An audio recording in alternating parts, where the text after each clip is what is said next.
vítejte na našem kanálu The Checkers a dnes se ukážeme, jak se dělá večeře. Musíte mít prosím bio mléko Via Natura, čerstvé mléko a nesmí být prošlé. To je prošlé.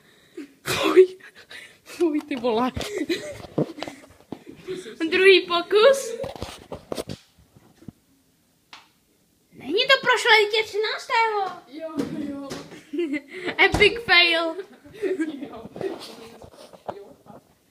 Tak a dáme si tam asi jednu hrstku. Vypadá to trochu jako humus. Vypadá to jako z mléka. A dáte si tam Nesquik kuličky. Nová edice se Star Wars. Protože tam není žádná hračka. Já už jsem ji vyhodil. A všechno to tam nasypeme. To si děláš srandu. O vaření s Míšou skončí. Tada! A ještě bonus. Vemte si lžičku.